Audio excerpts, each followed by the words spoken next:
여러분 안녕하십니까? 부동산학개론 한동균입니다.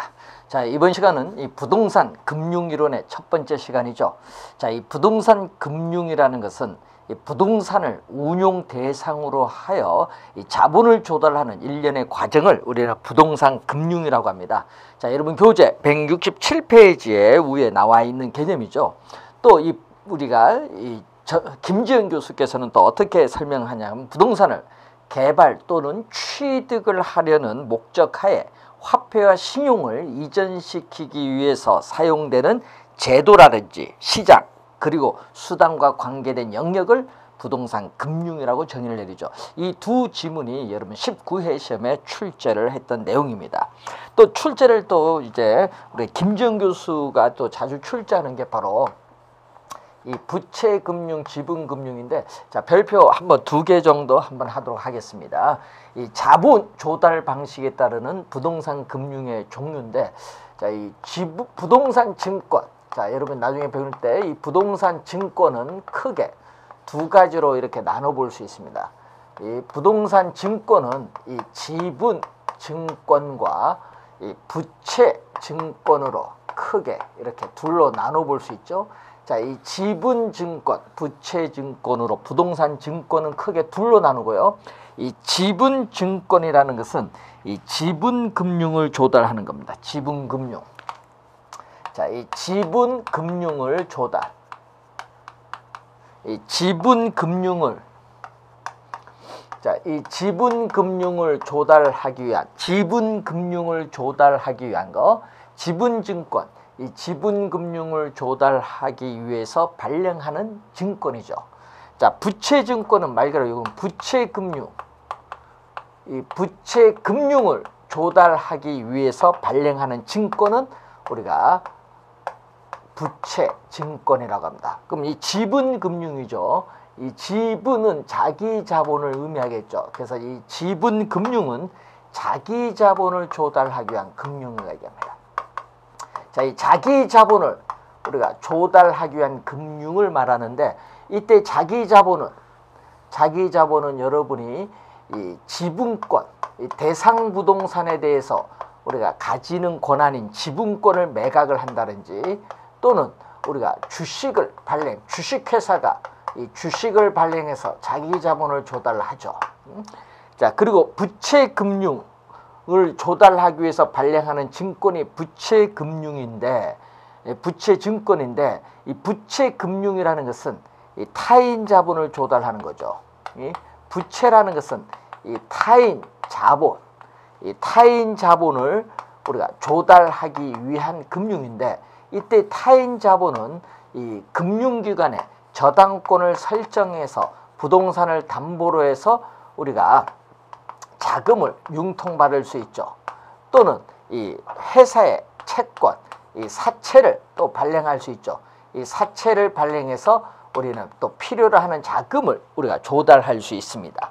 이때 이 지분금융에 있어서의 방식, 자, 이 지분금융에 있어서의 방식을 보게 되면은, 지분금융의 방식은 우선 여러분이 나중에 우리가 배우게 될 니츠라고 하죠. 니츠. 부동산, 우리가 투자회사에 관한 법률에서는 부동산 투자회사 또는 일명 부동산 투자 신탁이라고 하는 리츠. 리츠는 주식회사잖아요. 자, 리츠는 주식회사이기 때문에 또 주식을 발행해서 자금을 조달하겠죠. 리츠라든지 조인트 벤처. 자, 조인트 벤처. 또 부동산 신디케이션. 나중에 다 배우시게 될 용어입니다. 이 부동산 신디케이션 또는 부동산 신디케이트. 자, 그리고 자본시장과 금융투자업에 관한 법률에 의해서 나타나는 부동산 집합투자기구. 자, 이 부동산 집합투자기구를 일명 여러분은 부동산 펀드라고 하죠. 부동산 펀드. 지분금융 방식에 대한 내용인데 19회 시험과 21회 시험에 우리가 출제를 했던 내용이죠. 지분금융 방식. 자, 그러면은 이 부채 금융에 있어서의 방식을 보게 되면은 이 부채 금융의 방식에서 우리가 부동산을 담보로 해서 금융기관에 어떻게 돼요? 저당권을 설정해서 필요로 하는 자금을 융통하는 저당 또는 담보금융이라고 있죠. 그리고 신탁, 증서금융. 자, 토지 소유자와 신탁회사 간의 신탁계약을 체결하면은 이 신탁회사는 수익증권을 토지 소유자에게 우리가 주겠죠. 그럼 이 수익증권을 금융기관에 제출해서 자금을 조달하는 이 신탁, 증서금융을 의미하겠죠. 이 담보, 신탁에 의해서 자금을 융통을 하는 거죠. 자, 18회 시험에 우리 담보 신탁에 의한 금융 출제를 했었죠. 자, 그리고 주택법에 의해서 주택으로 상환받는 사채를 우리는 또 발행을 또 할 수 있죠. 주택 상환 사채를 발행해서 자금을 조달하고 또 프로젝트 파이낸싱. 자, 프로젝트 우리가 파이낸싱 프로젝트 금융이죠. 자, 이 프로젝트 파이낸싱 프로젝트 금융에서 프로젝트 시행회사가 회사채를 발행해서 또 자금을 조달하죠. 이런 것은 부채 금융을 조달하는 방식인데 이 부채 금융을 조달하기 위해서 발행하는 증권으로서는 MBS 주택저당증권, MBB 주택저당채권담보부 채권, ABS 자산담보부증권 뭐 이런 약어로 사용했는데 이런 것은 세 가지는 부채증권의 대표적인 그러한 예라고 볼 수 있습니다. 자, 시험 문제에 또 22회 시험에 또 부채 금융 방식이 또 출제를 했었죠. 그래서 여러분이 내년 우리가 올해 26회 시험 출제할 수도 있기 때문에 한번 확인을 해 두셔야 될 부분이 되겠습니다. 자, 그런 내용이 나와 있고 168페이지에 직접 금융이 나오죠. 자, 이 자금에 있어서의 공급자. 자, 이 자금의 공급자와 이 자금의 수요자. 뭐 대표적으로 기업인데 이 자금의 공급자와 수요자 사이에 직접 이렇게 자금이 융통이 이루어져요. 제3자인 금융중개기관이 개입을 하지 않고 자금의 공급자와 자금의 수요자 간에 직접 자금의 융통이 이루어지는 이 시장을 우리는 뭐라고 하죠? 우리가 직접금융이라고 하죠. 직접금융.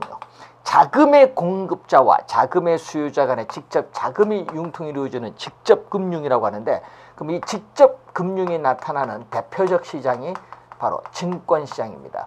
자, 이 증권시장에서 우리는 주식시장과 채권시장으로 이렇게 나눠볼 수 있는데 이 주식시장에서 주식회사는 이 주식을 발행함으로써 우리는 직접 자금을 조달하죠. 그래서 주식을 발행하는 대표적인 게 바로 리츠죠. 이 리츠는 직접 금융의 방식입니다. 그리고 또 채권시장에서 이 회사채를 발행해서 또 자금을 조달하죠. 요거 회사채를 발행해서 자금을 조달하는데 이것은 대표적인 또 뭐죠? 우리가 프로젝트 파이낸싱 줄여서 PF죠. 자, 이것은 직접 금융 방식에서 자금을 조달합니다. 자, 그런데 이 자금에 있어서의 공급자, 이 자금의 공급자인 가계가 되겠죠. 이 자금의 공급자와 이 자금의 수요자인 기업 사이에 제3자가 이렇게 들어가죠. 뭐가 들어가죠? 금융. 우리가 중개해주는 기관, 대표적으로 은행인데 여러분 예금을 하고 이자를 받죠. 또 대출을 해주고 또 이자를 받아요. 이렇게 제3자인 금융중개기관을 통해서 자금의 융통이 이루어질 때를 우리는 이것을 간접금융이라고 하죠. 자, 이 직접금융과 간접금융의 개념 확인해 보셨고, 자, 그리고 제도권 금융과 비제도권 금융이 나오죠. 자, 여러분 우리나라의 금융제도에서 또 다루게 될 내용인데 이 제도권 금융 또는 공식적인 금융은 금융기관을 통해서 대표적으로 은행인데 이 금융기관을 통해서 자금을 융통을 받게 되면은 제도권 금융입니다. 자, 그런데 이 금융기관을 통하지 않죠. 비제도권 금융. 자, 이 금융기관을 통하지 않고 자금을 융통받는 것을 비제도권 금융 또는 우리가 공식적 금융인데 이 수요자가 금융기관을 통하지 않고 자금을 융통받는 대표적인 방식 우리나라에만 있죠. 이 전세제도죠. 전세제도. 자, 전세금을 안고 주택을 살 때 이 전세금이 금융기관의 융자를 받은 것과 똑같은 효과를 주죠. 자, 이 전세제도고 이 공급자가 또 금융기관의 융통을 받지 않고 또 자금을 융통하는 대표적 수단 주택 우리가 선분양 우리가 아파트를 선분양하면은 계약서를 금융기관에 제출해서 자금을 융통받죠. 그래서 여러분이 이 주택 선분양 제도는 공급자가 금융기관을 통하지 않고 자금을 조달하는 대표적 수단이 되겠습니다. 자, 우선 제도권 금융과 비제도권 금융에 대한 내용을 우선 확인해 보고 이 주택 금융이 나오죠. 여러분이 공공부문에서 우리는 자금을 조달하는데 이 공공부문의 대표적인 게 이 소규모 주택 건설을 촉진하고 국민의 주거 생활을 안정시키기 위해서 만든 기금이 있죠. 자, 1981년 주택 건설 촉진법에 근거해서 만든 기금입니다. 국민 우리가 주택 기금이라는 게 있어요. 국민주택 기금 공공부문의 대표적인 그러한 자금 조달이죠. 자, 이 민간 부문에서는 그러면 은행이죠. 시중은행이라든지 뭐 보험회사라든지 또는 우리가 주택 할부 금융 등 여러 가지가 있는데 이 공공부문과 민간 부문에서 일정한 우리 자금을 확보를 해야겠죠. 이렇게 일정한 자금을 확보를 해서 이 토지 소유자에게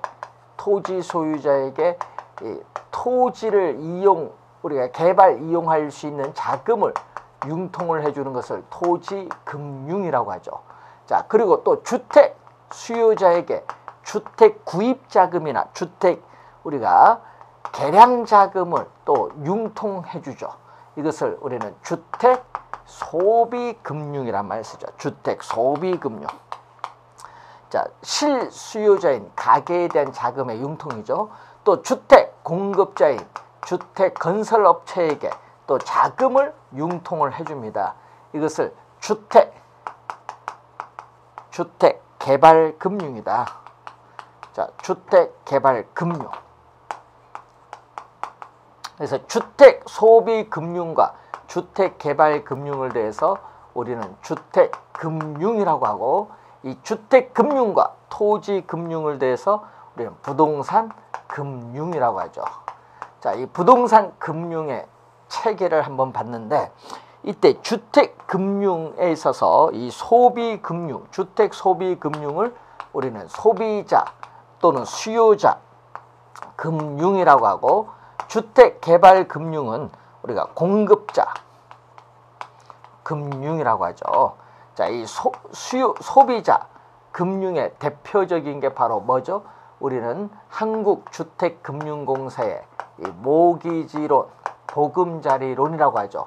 또 모기지론을 뭐 번역을 하면은 우리가 뭐 저당 대출 또는 저당 대부라고 또 번역을 하죠.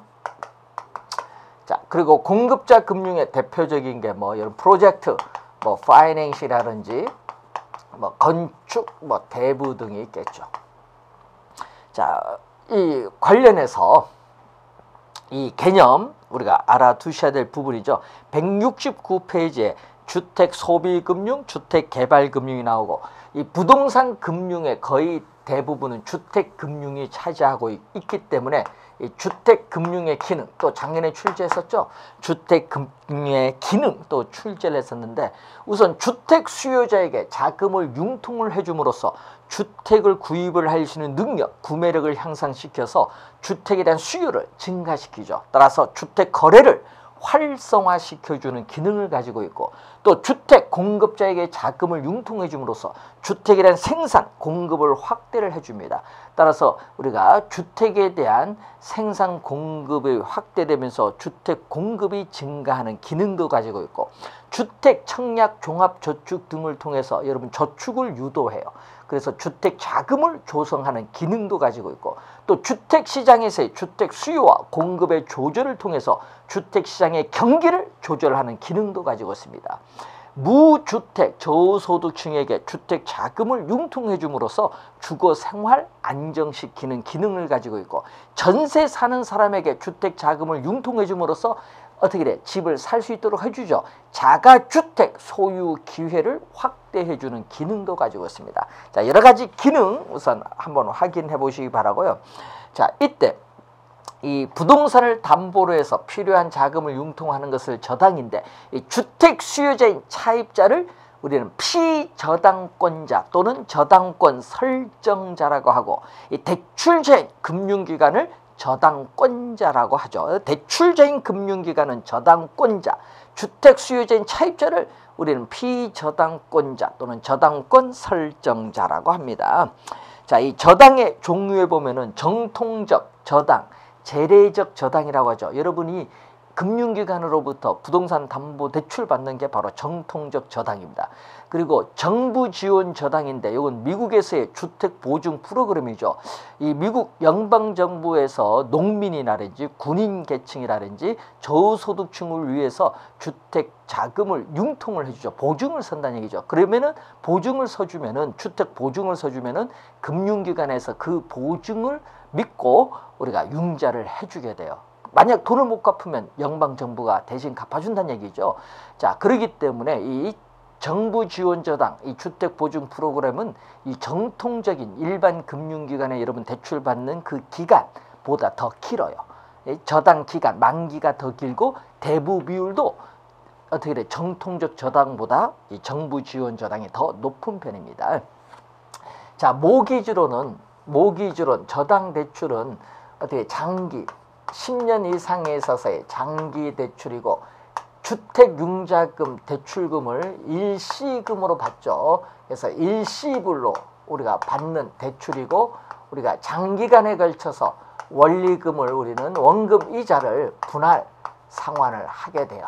자, 여기에 대해서 이 건축대부는 건축 착공해서 완공할 때까지 기간이기 때문에 단기 대출이면서 공사의 진척도에 따라 감리회사의 감리를 거쳐서 우리가 단계별로 대출해 주는 거예요. 단계별로 대출을 해주는 거예요. 단계별로. 자, 그리고 단계별로 대출을 해주고, 건축물의 완성과 동시에 일시불로 상환을 하겠죠.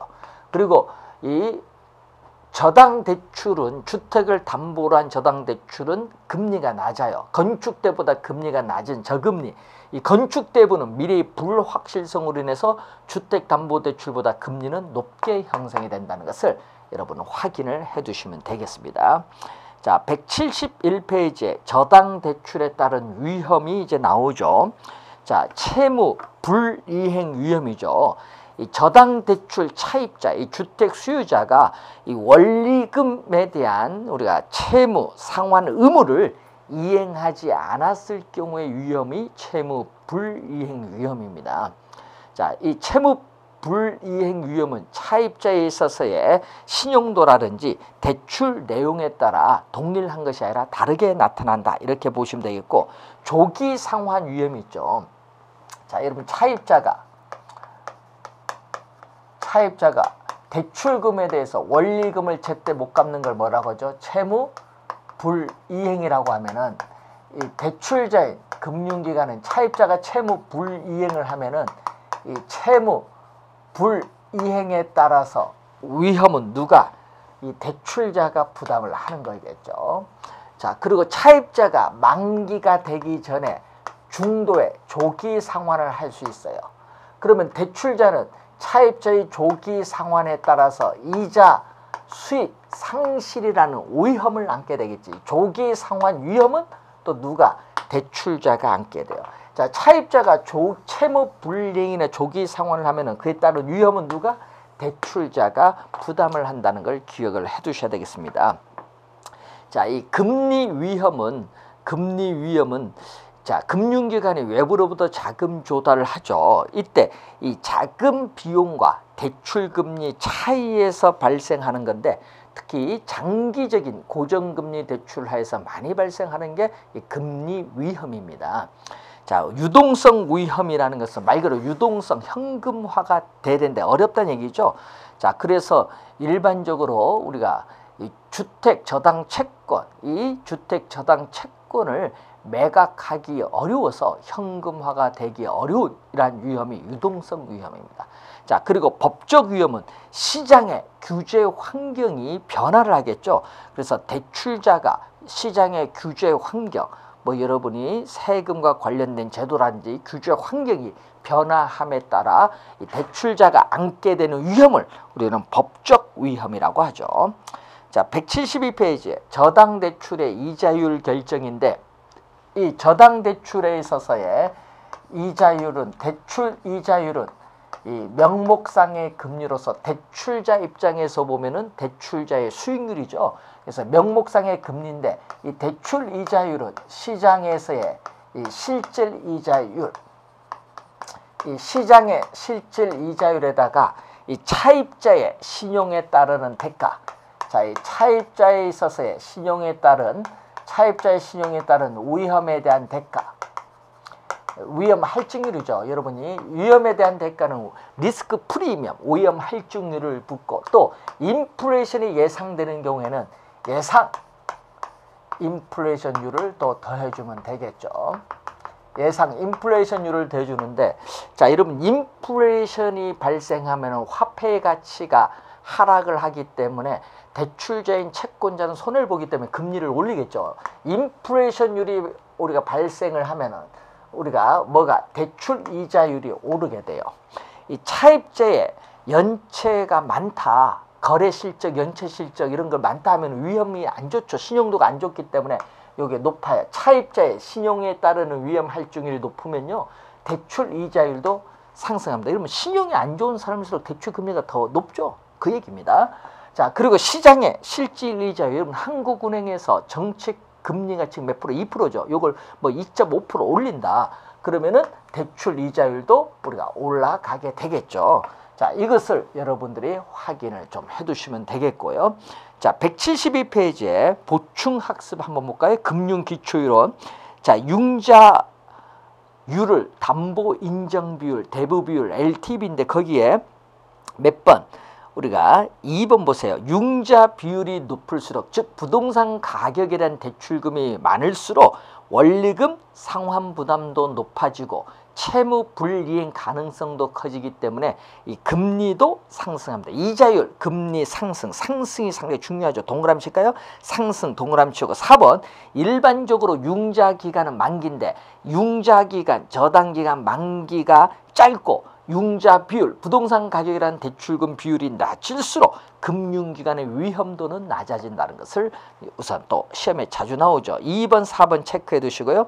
융자 원금은 대출금입니다. 융자 원금, 저당 원금, 대출금인데 처음에 대출받은 금액을 말하고, 융자, 우리가 잔금, 융자 잔고죠. 융자 잔금, 저당 잔금, 융자 잔고, 미상환된 원금이다.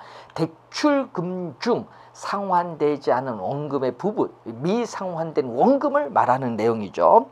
자, 이자율 보면은 현재 소비를 포기하고, 현재 소비할 수 있는데 돈을 소비하지 않는다는 얘기죠. 현재 소비를 포기하고 이 현재 소비를 미래에 미룬다. 그러면 현재 소비 포기하고 미래에 소비한다 하겠죠. 그러면 현재의 소비를 포기하고 이 현재의 소비를 미래로 미루는 데 대한 화폐 시간선호 가치를 우리는 이자율로 나타나는데, 이러한 이자율, 이제 여러분 배우시게 될 변동 이자율, 고정 이자율 크게 둘로 나누고 있고요. 이자율은 항상 뭐에 적용된다?